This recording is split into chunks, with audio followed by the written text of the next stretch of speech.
नशे में जवानी, पार्टी, तेज रफ्तार और फिर हादसा। ये सवाल वैसे खड़े हो ही रहे थे। एक खबर उत्तराखंड में आग की तरफ है, जंगल में आग की तरफ। खबर यह कि एक निजी बड़े होटल पर मेहरबानी क्यों, वो भी बार को चलाने की 24 घंटे। सवाल खड़े हुए तो फिर से आदेश वापस लेने का फरमान आ गया कि भाई हम आदेश वापस ले रहे हैं। मगर पिछले दिनों देहरादून में नशे की हालत में हुए 6 छात्रों का जबरदस्त एक्सीडेंट, वो भयावह तस्वीरें आज भी याद है। 6 लोगों की मौके पर मौत हो गई। उस पर सवाल खड़े हुए कि आखिरकार नशे में घूमती गाड़ियों की कोई जवाबदेही, जिम्मेदारी किसी की नहीं। लेकिन उसी दरमियान या उसी हादसे से पहले डीएम ने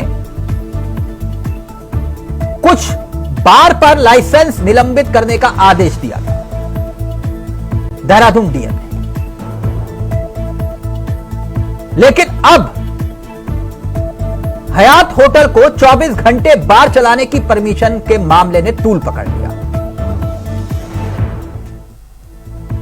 चर्चाओं का बाजार गर्म हुआ कि आखिरकार एक होटल पर इतनी मेहरबानी क्यों।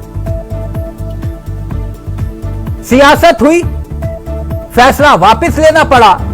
लेकिन विवाद सिर्फ यह नहीं है, विषय तो उस बात का है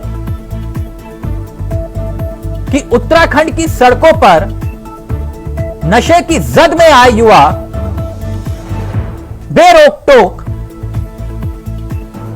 रफ्तार भरती गाड़ियों को क्यों दौड़ा रहे हैं और प्रशासन को उसकी कोई खबर नहीं। क्या 11 बजे के बाद, 10 बजे के बाद प्रशासन भी सो जाता है?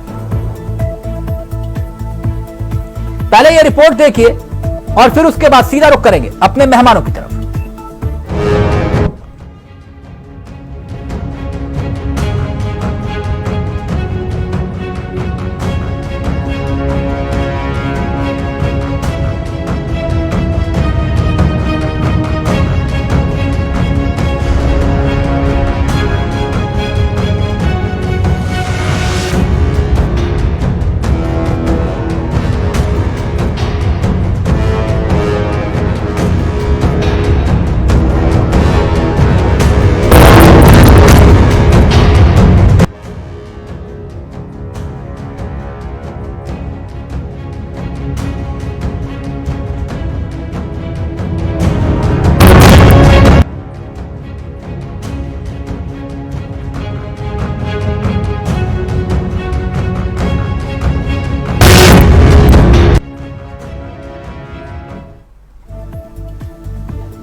तो आखिरकार मेहरबानी खत्म तो हो गई, लेकिन सवाल यह कि नियम मजाक क्यों बन रहे हैं और यह मेहरबानी किसके आदेश पर हुई थी और क्यों आखिरकार बेरोक टोक गाड़ियों की रफ्तार उत्तराखंड की सड़कों पर युवा नशे की जद में घूम रहे हैं।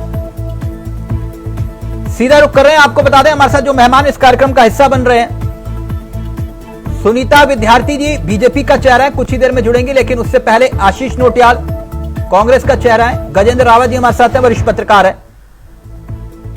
यह बहुत गंभीर विषय है। गजेंद्र जी, एक के बाद एक हादसे हो रहे हैं। देहरादून की सड़क हो, नैनीताल की सड़क हो, मसूरी की सड़क हो, यह युवाओं के खून से रंग रही है और वजह है कि नशा। और दूसरी तरफ डीएम साहब का आदेश 24 घंटे बाहर चलाओ, कोई दिक्कत नहीं। यह चल क्या रहा है?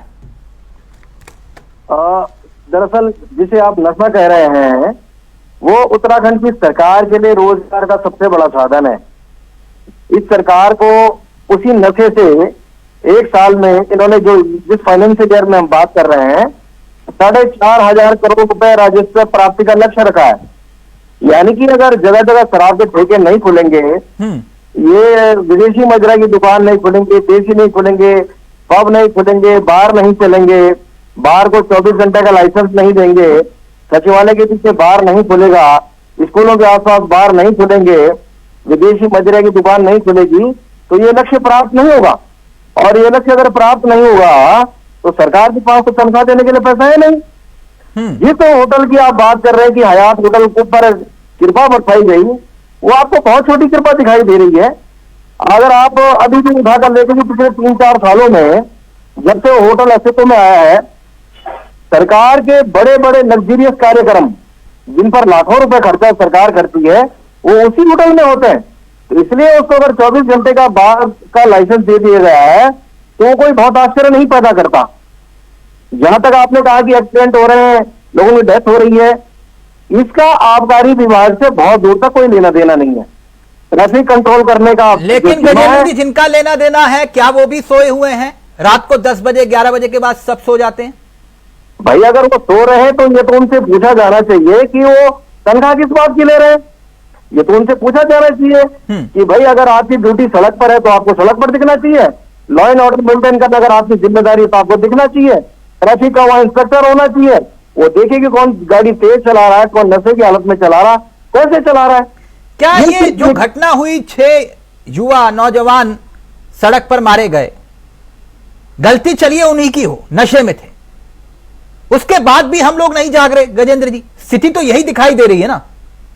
अब हमने कहा ना कि ये जो इस प्रदेश में है इसमें ये सिर्फ यही नहीं कि वो लड़के शराब पी के गाड़ी चला रहे थे और इसलिए किसी ने देखा नहीं, या वहां पर जिस पुलिस वाले के पास ये कहा गया कि भाई इस प्रकार एक व्यक्ति ने शिकायत भी दर्ज करी थी कि तेज गाड़ी से गाड़ी चल जा रही है, इस गाड़ी को रोकिए, तो पता चला पुलिस उस शिकायतकर्ता का वीडियो बना रही थी। उन्होंने उसको ट्रेस नहीं किया कि कौन भगा रहा गाड़ी, क्यों गाड़ी सड़क पर इतनी तेज दौड़ रही है, इस पर कार्रवाई नहीं हुई।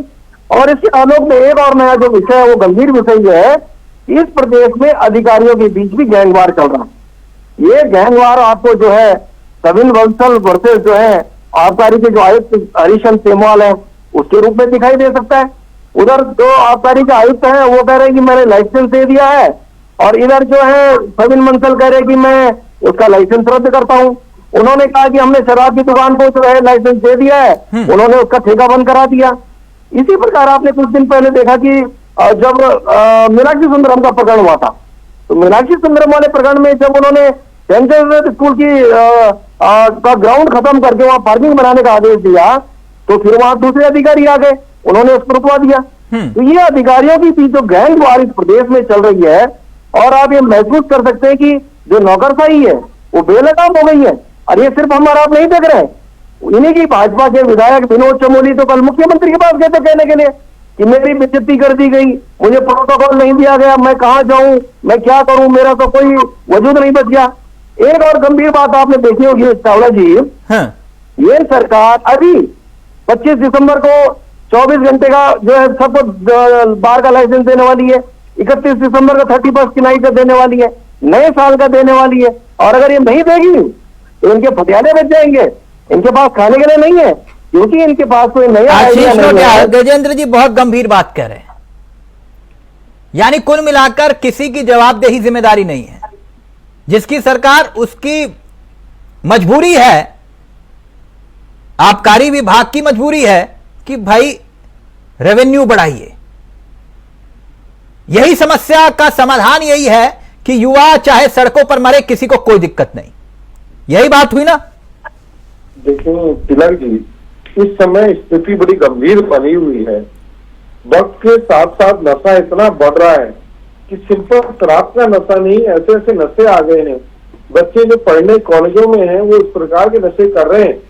और मैंने खुद देखा है कि जिस प्रकार से यूपीएस कॉलेज है हमारे देहरादून में, पेट्रोलियम यूनिवर्सिटी के नाम से जो जाना जाता है, सारे बाहर के बच्चे आ रखे हैं और अलग अलग तरीके के नशे करते हैं। और वहां पुलिस के नाम पर 2 चीता रखे हुए हैं। वो बेचारे अगर जाए भी कहीं कुछ दिक्कत आ जाए तो वहां बच्चों की गैंग वार टाइप की होती है, 50, 100, 200 बच्चे एक साथ होते हैं, वो कुछ नहीं कर पाते, वे रोक नहीं पाते हैं। अब नशे की जहां तक बात करें तो नशा प्रेमी तो सरकार है ही है। पीछे आपने देखा होगा घर घर शराब की नीति लेकर आए थे, घर घर में आप बार खोल सकते हैं।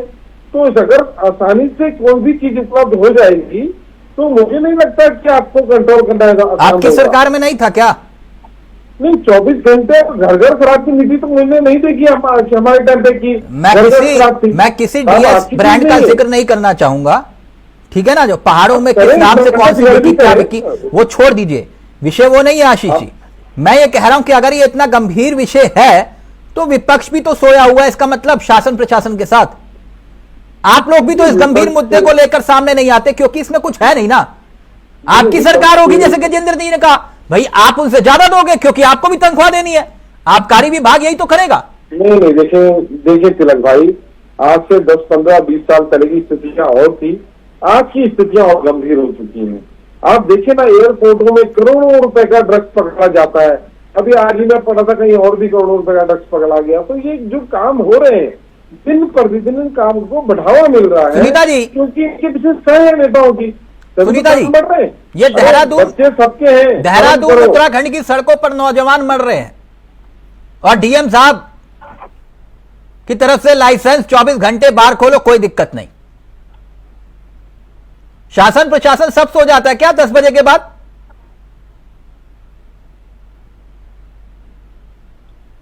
जी देखिए चावला जी, अभी आपने शासन प्रशासन की जो अभी प्रक्रिया देखी है, 24 घंटे के लाइसेंस जो है वो निरस्त कर दिए गए हैं और 12 घंटे तक की जो है अभी अनुमति है। दिए क्यों? जी दिया क्यों था आदेश?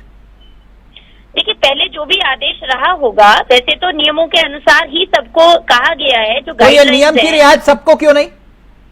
नहीं, देखिए सभी को ये फॉलो करने पड़ेंगे क्योंकि जिस सरकार की अभी जो एक खास निजी होटल को आप मेहरबान हो जाते हैं उसकी वजह? नहीं, किसी भी होटल के लिए कोई मेहरबानी नहीं है और ना ही किसी को नहीं मैडम, मेहरबानी थी ना करने की जो है अनुमति। मेहरबानी थी तभी तो सवाल खड़ा हुआ। और अलग सवाल ये कि देहरादून की सड़कों पर युवा मर रहे हैं नशे की जद में और कोई जवाबदेही जिम्मेदारी किसी की नहीं।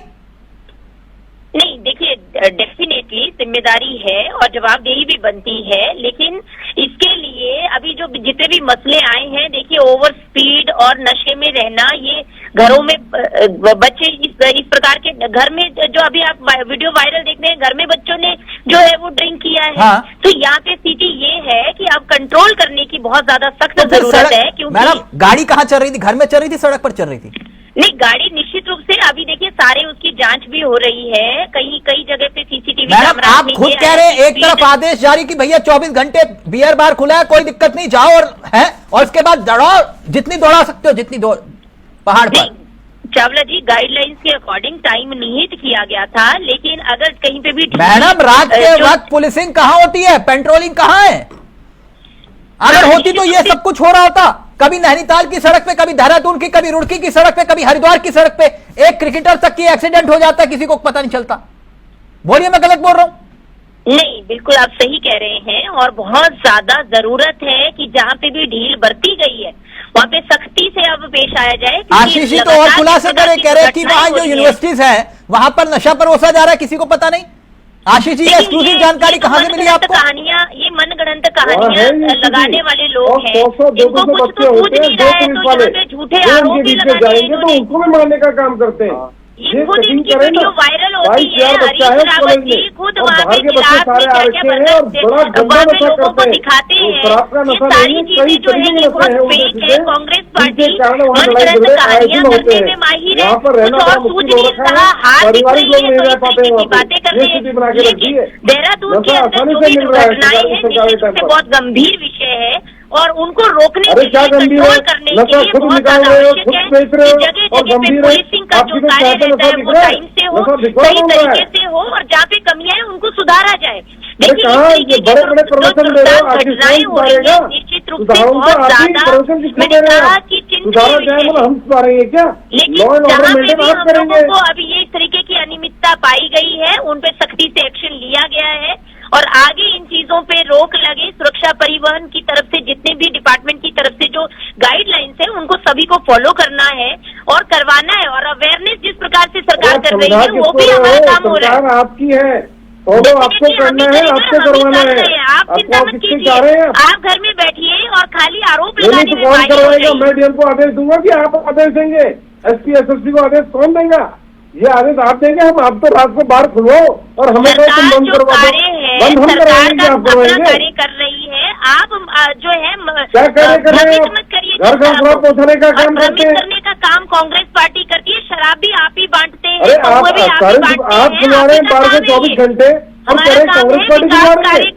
आप खुलवा रहे हैं कि हम खुलवा रहे हैं? जागरूक अरे नशे का सौदागर मत करो, बच्चों का भविष्य खराब, पढ़ने दो इनको और माननीय अनुभव मत करो। आशीष जी एक मिनट, बिल्कुल एक बात, बिल्कुल गजेंद्र जी ने एक बात कुछ मुझे याद आ गया फ्लैशबैक में, बहुत अच्छी बात कही इन्होंने कि भाई आबकारी विभाग करे क्या। सुनीता जी, मैं एक ऐसे शख्सियत का नाम लेने जा रहा हूं जिनसे मेरी इस विषय में बात हुई तो उन्होंने बहुत बड़ी बात कही थी, जो बात गजेंद्र जी ने कही है। आबकारी विभाग कभी दिवंगत प्रकाश पंत जी के पास था, सबको स्क्रीन पर लीजिए, प्रकाश पंत जी के पास था। मैं गजेंद्र भाई गलत तो नहीं हूं? मैंने प्रकाश पंत जी से पूछा कि आप एक तरफ कहते हो कि हम शराब के खिलाफ मुहिम छेड़ेंगे, मुझे बिल्कुल कतई मंजूर नहीं कि उत्तराखंड में शराब बिके। दूसरा, मैंने उनसे पूछा कि आपने तो ऋषिकेश के मुहाने पर गंगा किनारे शराब के ठेके खोल दिए। उनका जवाब था कि तिलक भाई मेरी मजबूरी है। बोलिए जय श्री राम। बोले कि मेरी मजबूरी है, राजस्व बढ़ाना है। मतलब जो शख्सियत पूरी जिंदगी शराब का विरोध करती रही, उसके पास विभाग आया तो उसने कहा कि मुझे राजस्व बढ़ाना है उत्तराखंड का, इसीलिए मैं ये शराब के ठेके खोल रहा हूं ऋषिकेश में। ऑन रिकॉर्ड बोला उन्होंने। यह बात तो सच है और यही स्थिति कांग्रेस की सरकार में थी। आशीष भाई थी ना? या आपके जिनके पास आबकारी विभाग था उनका भी नाम लूं? तो क्या गजेंद्र जी ने कौन सी गलत बात बोली? ये तो था, ये है और ये आगे भी रहेगी। यकीन ना हो तो मदन कौशिक जी से पूछ लो। गजेंद्र भाई यही स्थिति है ना कि भाई एक आदेश जारी कर रहा है, दूसरा आदेश निरस्त कर रहा है विरोध होने पर, और यही उत्तराखंड बना जल जंगल जमीन को लेकर, और जिसके खिलाफ बना वही आज जरिया है कमाई का। इसीलिए नशे की रफ्तार हो कोई दिक्कत नहीं, युवा सड़कों पर मरे कोई दिक्कत नहीं। यही बात हुई ना गजेंद्र जी? मैंने आपसे कहा ना कि ये इस प्रदेश में नौकरशाही बेलगाम पहले दिन से थी और आज भी बेलगाम है। और अगर ऐसा ना होता तो कम से कम आबकारी विभाग वाले ट्रैफिक वाले पे, ट्रैफिक वाला आबकारी विभाग पे मथे ये सब न मारता। वो बंदर की बलता बेले के सर, जो आपने कहावत कभी सुनी होगी, वो इस प्रदेश में स्पष्ट रूप से दिखाई दे रही है। डीएम कह रहे कि मैं बंद करवा रहा हूँ, आबकारी आयुक्त कह रहे मैं लाइसेंस जारी करवा रहा हूँ, और उधर सरकार कह रही है अगर 4,500 करोड़ रुपए से कम का राजस्व आया तो हम तुम्हें झंडा चढ़ा देंगे। तो अब आप देखिए कि इस प्रदेश में आपका जो पॉलिसी है, आप पर्यटन प्रदेश अपने को बता रहे हैं। अब आप कह रहे हैं कि 2.5 घंटे में दिल्ली से देहरादून तो पहुंचने वाले हैं। तो जब 2.5 घंटे में आदमी वहां से आएगा तो वो भी तो जाएगा बाहर में, तो होटल में जाएगा, तो शराब की दुकान में जाएगा, और उसको भाई वो एंटरटेन करने आएगा, तो आप उसे कैसे रोक देंगे? वो नया साल मनाने मसूरी आ रहा, नैनीताल आ रहा, धनौल्टी जा रहा, पूरे प्रदेश भर में घूम रहा। लॉ एंड ऑर्डर मेंटेन करने का काम अलग लोगों का है। जिन लोगों का काम शराब की दुकान चलाने का, वो अपने कायदे से उसको चलाने की है। और इसलिए जो दिक्कत है, दिक्कत ऐसी नहीं है। पहले से उत्तराखंड के जो कार्यवाहक डीजीपी उनका एक पत्र वायरल हो रहा है, वो चिट्ठी लिख रहे हैं शैलेश बगोली को, जो गृह सचिव है, कि मान्यवर मुझे जो है जिस प्रकार से उत्तर प्रदेश में डीजीपी की नियुक्ति की जा रही है बिना अमित शाह को भेजे हुए, वैसे मेरे को कर दीजिए आप। अब ये तो आपने तिलक जी सुना होगा कि योगी आदित्यनाथ वर्सेस अमित शाह तो पूरे देश में चल रहा है, लेकिन एक नई कहानी इस प्रदेश में हो गई। यहाँ के डीजीपी है कि गृह सचिव को चिट्ठी लिख रहे हैं कि मेरा परमानेंट इंतजाम कर दीजिए आप। तो जिस प्रदेश में जो चीफ सेक्रेटरी है वो 2-2 बार से विस्तार पाए हुए हैं, उनका कहना भी कोई नहीं मान रहा। यहाँ पर डीजीपी साहब को ये नहीं मालूम कि वो अभी कितने दिन और इसमें रहेंगे, नहीं रहेंगे पोजीशन पर। उत्तर प्रदेश की स्थिति निश्चित रूप से बेहद चिंताजनक है। इस प्रकार के जिम्मेदार पदों पर उन्हीं फुल टाइम लोगों को बिठाने की जरूरत है। बनाना है उनको फुल टाइम बनाइए आपको राधा रतौड़ी का रोकना फुल टाइम रखिए आप। ये कार्यवाहक व्यवस्था और ये सेवा विस्तार वाली व्यवस्था इस प्रदेश के लिए बेहद घातक हो रही है और इसीलिए सब चीजें कंट्रोल से बाहर। जवाब दीजिए सुनीता जी। बात गजेंद्र जी कह रहे कार्यवाहक से काम नहीं करेगा, नौकरशाही हावी है। नहीं, देखिए नौकरशाही हावी है या नहीं है, सही बात तो ये है कि जिनको जिम्मेदारियां दी गई हैं जगह जगह पे जिस प्रकार से पुलिस की चेकिंग होनी चाहिए। नहीं, अभी उसी विषय पर जो गजेंद्र जी ने उठाया कि भाई ये नौकरशाही हावी कैसे नहीं है बताइए, तो फिर किसके आदेश पर यह आदेश जारी हुआ था और किसके आदेश पर यह निरस्त हुआ?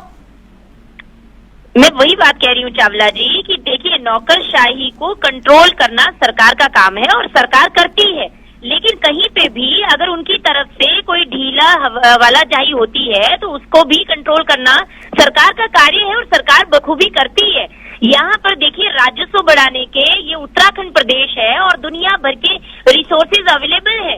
ये कोई खनन और शराब ही एक दो चीजें नहीं है कि जिनसे राजस्व मिल सकता है, हजारों ऐसी चीजें हैं जिनसे राजस्व हम ले रहे हैं। और यहाँ पे जिस प्रकार जो ओवर स्पीडिंग है, जो सुरक्षा परिवहन को से रिलेटेड चीजें हैं, उन सब मानकों का भी हमें पालन करना होगा और सभी लोगों को ये जागरूक अवश्य होना चाहिए। अच्छा, तो आबकारी विभाग राजस्व ये जो है वो राजस्व के लिए सबसे महत्वपूर्ण नहीं है, आप ये बता रहे हैं?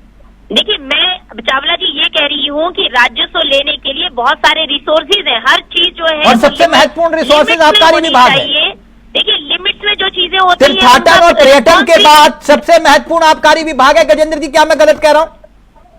मैंने कहा ना कि जब हम ये कह रहे हैं पूरे देश में जाके आप उत्तराखंड आइए, आप यहाँ धनौल्टी आइए, मसूरी आइए, नैनीताल आइए, मसूरी में घूमिए, पूरे प्रदेश में घूमिए, तो जो यात्री यहाँ घूमने आएगा उसको एंटरटेनमेंट के साधन चाहिए, वो शराब पीना चाहता है उसको पीनी चाहिए और इसीलिए तो सब दुकानें खोली है।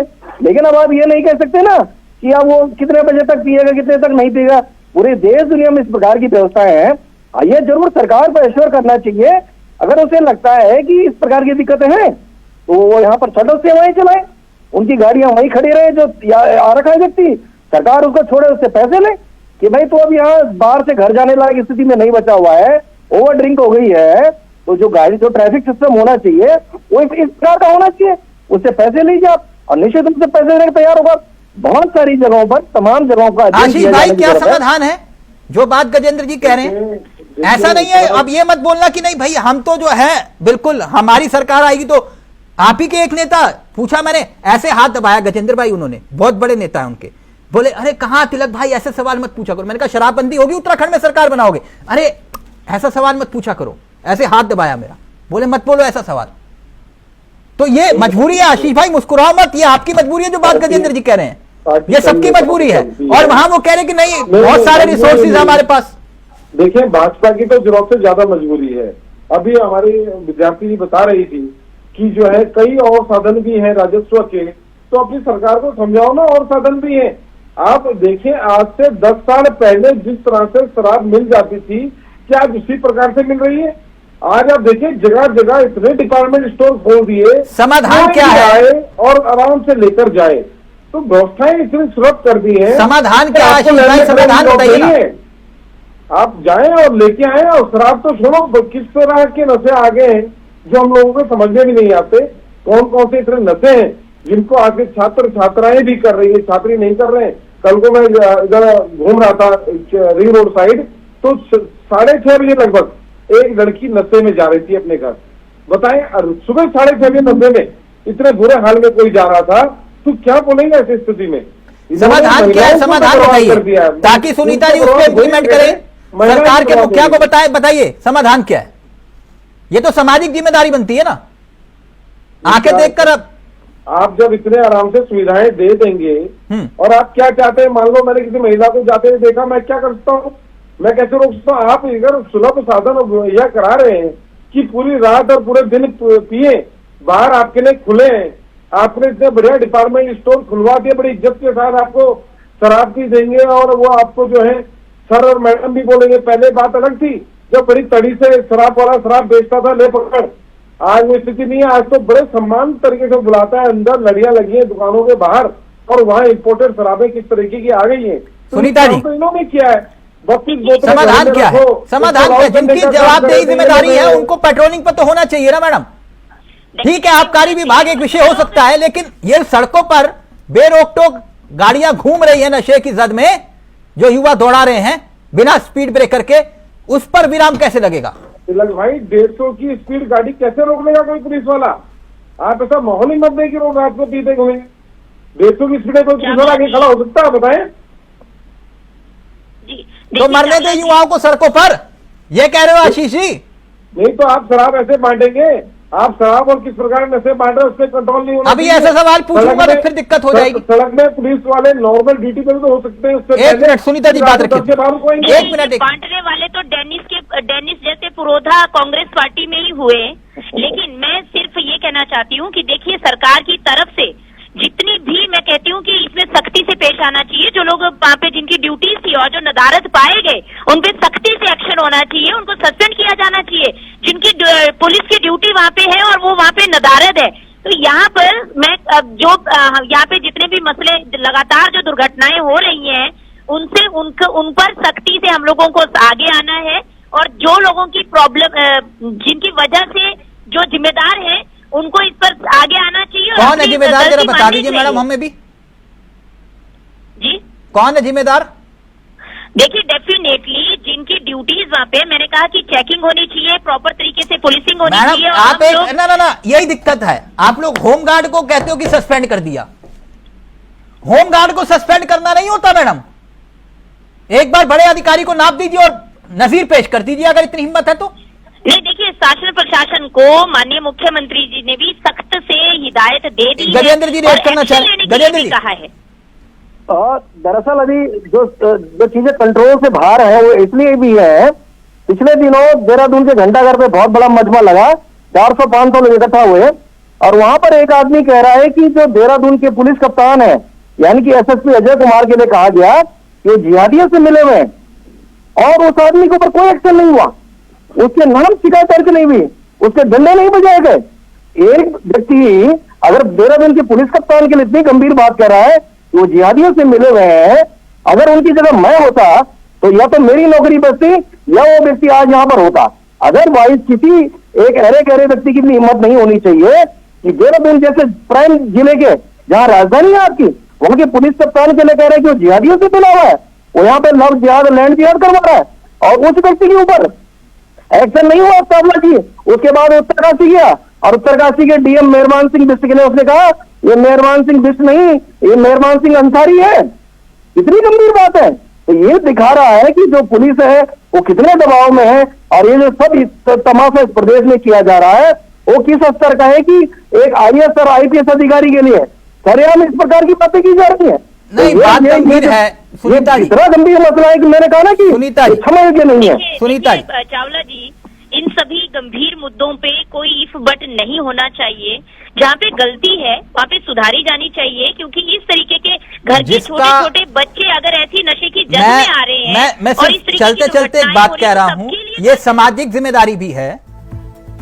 25 साल उम्र उनको बड़ा करने में कितनी मेहनत लगी होगी, 25 सेकंड में जिंदगी खत्म हो गई है ना। खुदा ना करे किसी के सामने ऐसी स्थिति आए, उसको रोकने की उन्होंने डीएस और जो आपने नाम लिए मैडम सुनीता मैडम, वो ठीक है, उन्होंने जो किया उसकी सजा भुगती, सरकार में नहीं आए, लेकिन आप सरकार में जवाबदेही जिम्मेदारी आज आपकी है। इस पे आपको विराम लगाना है मैडम। बहुत गंभीर विषय है ये, बहुत गंभीर, जिसे कोई नहीं छू रहा। इसे सामाजिक जिम्मेदारी के तौर पर सबको आगे आना चाहिए। थैंक यू सो मच, बहुत बहुत शुक्रिया गजेंद्र जी आपका भी, आशीष जी आपका भी, सुनीता जी आपका भी। फिलहाल मुझे इसी से इजाजत, नमस्कार, जय हिंद, जय भारत, जय उत्तराखंड।